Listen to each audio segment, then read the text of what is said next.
jam gena waali fini wete men Goomu Muulngo Defte Pulaar Winndere e lewol wal communication ina humpita yimɓe ɓe defte battindiɗe yaltude ɗe jottima e juuɗe halfinaɓe defte ɗe.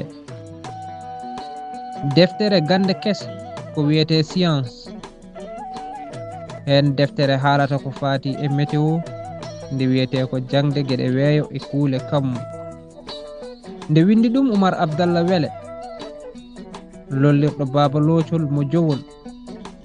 Deftere ɗimmere nde haalata koko faate astronomie woni gandal koode nde wiyete ko dingiral ndogu foyni walli fi ɗum ko Hammadi Dia.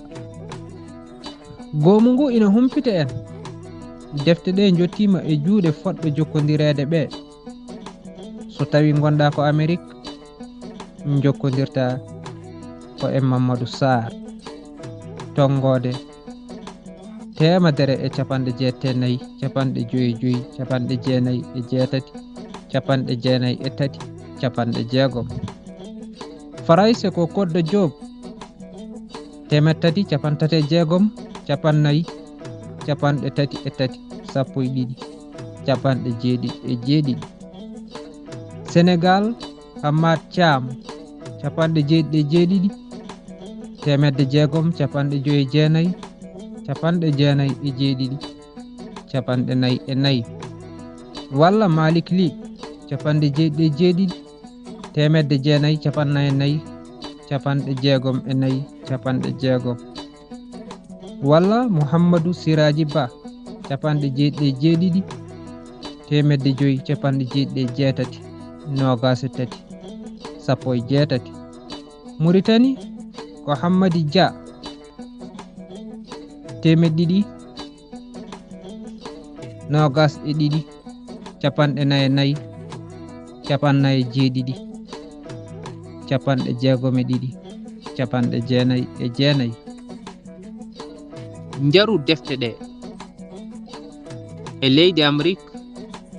Njaru defte ɗiɗi ɗe hono deftere jangde gueɗe weeyo e dingiral ndogu foyni foti. Jodowo defte 9 fayi less.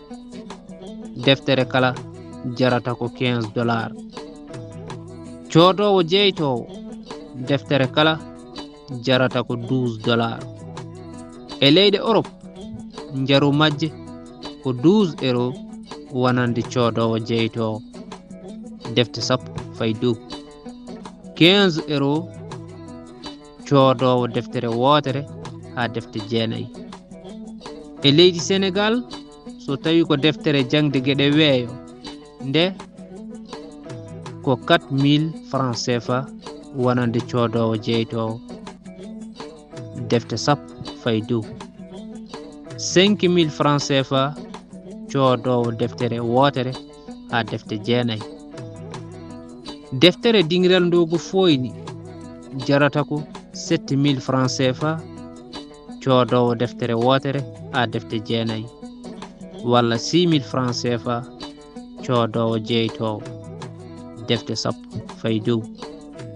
E leydi Mauritanie so tawi ko deftere jangde gueɗe weeyo njaru mum ko 3400 ugiya wonande codowo jeytowo.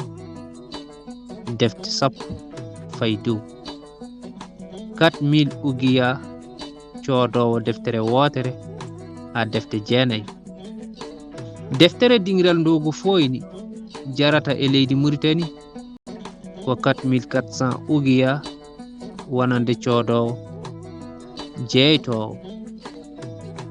Defte 10 fayi dow, walla 5000 ugiya codowo deftere wotere ha defte 9. Ko e ballal Goomu Muulngo Defte Pulaar Winndere e lewol wal communication.